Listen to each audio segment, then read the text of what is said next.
Derek Lewis, my balls was hot. So if any one of you reported that video. Only one division in the UFC right now has a BMF belt, and I think that's unfair because there's BMFs in every division. So in today's video, we're going to be going through every division and seeing who is the BMF. All right, let's start off with flyweight. Who do you got for flyweight? I know you're going to hate this pick. You literally hate this guy, but 15 first-round finishes in flyweight is unheard of. It has to be Kai Kara-France. How do I hate this guy? What made you think that I hate Kai Kara-France? When have I ever said that? Every video ever. What? We have never talked about flyweight before. I can't tell if you're being serious right now. I have Kai Kara-France. I have never said I hated Kai Kara-France. Maybe I was butthurt that he beat Steve Usyk, but you like were. 15 first-round finishes. He's the only guy. No, I'm not going to roll the clip because I'm too lazy to find it. There's no clips of me hating on Kai Kara-France. Like, dude is talented, but like, there's no one else to pick, especially when like flyweight fighters aren't fighting super consistently, you know, like they're probably fighting once a year. And it could have been someone like Brandon Royval, who's like scrappy, but I just don't think he has that BMF aura, you know? Yeah, the same way that like Kai Kara-France is knocking people out. Like there's a few things you got to consider. You got to consider these guys that are always stepping up, or the guys that are going to wars, or the guys that are just like, you know, like they're bad boys, you know, there's a bad guy, you know, like. Yeah, it was a pretty clear pick for flyweight. All right, who is your bantamweight pick? Bantamweight was honestly one of the tougher divisions to pick. You know, they didn't have like a clear guy. So I just went with one of the better strikers. I went with Peter Yan. I went with Peter Yan as well. What's your reasoning? I have one big reason. I think the reasoning is because he will take any fight against an up-and-coming contender, and he's well-rounded everywhere, and lots of the fights that he gets into are just wars. Yeah, that's what my kind of reasoning was that you look at like every guy who's at like the top of bantamweight and they've all fought Peter Yan. Peter Yan doesn't say no to a fight. He will fight whoever, you know, and he's okay that he's going to lose a couple fights, but like he's fought all these guys and they're usually just wars. Dude, the clip of him snapping at the press conference, everyone goes silent over. Yeah. So yeah, I think that's pretty easy. And it wasn't going to be Marab. It wasn't going to be Henry Cejudo. Like, come on, it's Peter Yan. Yeah. Next up, we have the division with the actual BMF, Max Holloway. If you had to pick a new BMF from featherweight, who would it be? The man's on a tear right now. It has to be Diego Lopez. Nobody else. If I could pick who the BMF of featherweight was, including Max Holloway, I think I still pick Diego Lopez. Wow. 5 fights in 13 months. Stepping up on short notice constantly, you know, and like, dude is so entertaining in the ring. Yeah, there's not a boring fight. Like, the endless fights you can make at the top of featherweight right now. Featherweight's the most stacked division. With Diego Lopez. It's 100%. Unreal.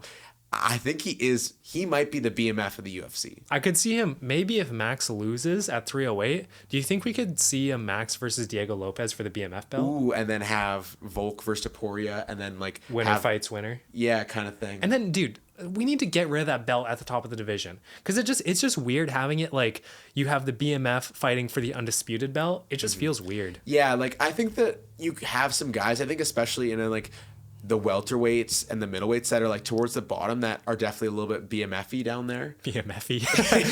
Is that a new term? Should we put that on a shirt? Are you feeling BMF-y? That's the worst joke I've ever heard. Next up, lightweight, full of a stacked division. Yeah. I think that there is 2 guys though that you really had to consider here. I think we have the same one? We've had the same one for all of them so far. We have. I went with, okay, let's go. 3, 2, 1. Dan Hooker. Poirier. Ooh. Okay, so there was actually 3 guys. I also considered Dan Hooker, but I thought it would have been a little bit recency bias with that last win over Gamrot. Oh, like, it is. The way that dude is crazy. Like, but I just went back with the OG Dustin Poirier. Like, I think it was a little bit of a sentimental pick. I was torn between him and Gaethje, but I was like, Gaethje just got knocked out cold, bro. You can go. Yeah. So I wanted to pick Hooker, but I was like, Poirier has been the BMF for longer. Yeah, and I think the reason why I went with Hooker, obviously there's Justin and Dustin who have both had it.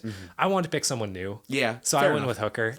And I think, dude, it's weird to like think that Hooker got beaten by all these guys at the top and now he's at the top again. And he could redo these matches. Don't tempt me with a good time. Justin Gaethje, that's the next one. I want like those 3, like we can just make like all those different fights happen. Like I'd be happy. Dana White creates a separate promotion. It's just those 3 people every week. Okay, next up, we got the welterweight division, a division that we have infamously said is cooked and have gotten cooked for that take. It is cooked, not because of the fighters, but because the way that division is match made. Yes. So we're not hating on the fighters because one of my top 3 fighters from that division, and he is the BMF of the division, it's Shavkat Rakhmonov. 18-0 with 18 finishes. The only gripe that made me kind of like, oh, is he the BMF, is the way that he isn't super active, but there really wasn't anyone else in that division to pick. Yeah, I went with Shavkat as well. You haven't seen enough from the other guys. Yeah. Like, I think for someone like JDM, for me to actually pick him, he would have to have like two more fights maybe and still not be champion. But I think like within 2 fights, he's going to get a title shot. So I don't know. I went with Shavkat just because 18 wins, 18 finishes. Nothing else. He is scary in the ring. Like the way that like he'll fight without his mouth guard. Yeah. It's like, he's awesome. I hope he gets to fight Bilal. Goated. I think 310. Yeah, somewhere in there. I also had a secondary pick for that division, Kevin Holland. I also considered Kevin Holland. He's always willing to take that fight. Once a month he'll fight, but it's so bad for his career though. I love that he's willing to fight and that he takes these matches on short notice and will go between 170 and 185. But dude, at a certain point, lock in and win a fight. Yeah, I don't know. I really originally was gonna pick Kevin Holland, but I was like, Shavkat is like, he's him. He's that guy. Yeah. All right, middleweight. Who do you got? This one was probably the hardest pick for me. I don't know why. None of them just felt like a BMF. I'm not picking Izzy. Sorry, you dog lover fans. I'm not picking Izzy as the BMF. I'm not picking Nazardine Imavov. I'm not picking Cannonier. I'm not picking Kaio. He hasn't showed enough yet. I'm picking Robert Whittaker. Okay. That was the guy who came he was like the runner-up for me. I went with Michel Pereira. Oh, okay. That's a rogue shout. I don't think so. When I think of a BMF, I think of the dude that's doing backflips. This dude is doing backflips. He's doing tricks on it. Yeah, he is scary and he's exciting, That's part of the BMF is he's exciting to watch. Every fight he's in, he's going to be exciting. And I think this was it was just such a tough. Yeah, the reasoning for Robert was, why did I say his government name like that? I didn't know you two were tight like that. All right. Robert. No, the reason I picked Rob is because he will take any fight. His slogan is anytime, anywhere, any place, something like that. And that's very BMF. It is. I mean, he took that Ikram Aliskerov fight where there was literally nothing to gain for him. He could have easily pulled out. It's just, I don't know. I just love him. He's probably my favorite fighter. Also, Full Violence, I'm copping that drop. Ooh, not for me. I can't afford that. Sponsor us. Please. I DM'd them. Really? Yeah. I was like, yo, Dodson Corner, up and coming YouTube channel. Get in now while we are cheap prices. Yeah. Redbubble, you watching this? You're like, someone want to send us UFC merch? All right, let's move on. We got light heavyweight, a division that's kind of not filled with a lot of talent right now. I'm not picking Jamal, the Sweet Dreams Hill. Who'd you pick? It felt weird to pick this guy. I know who you picked. I think we have the same one.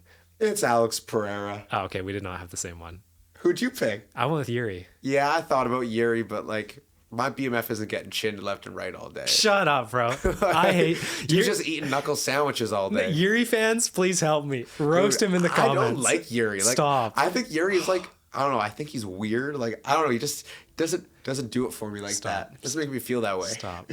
Don't dislike the video, but leave a comment hating on Alex Pereira literally saved. It feels weird to make the champion the BMF. Yeah, that's why I didn't do it. But I'm not an idiot.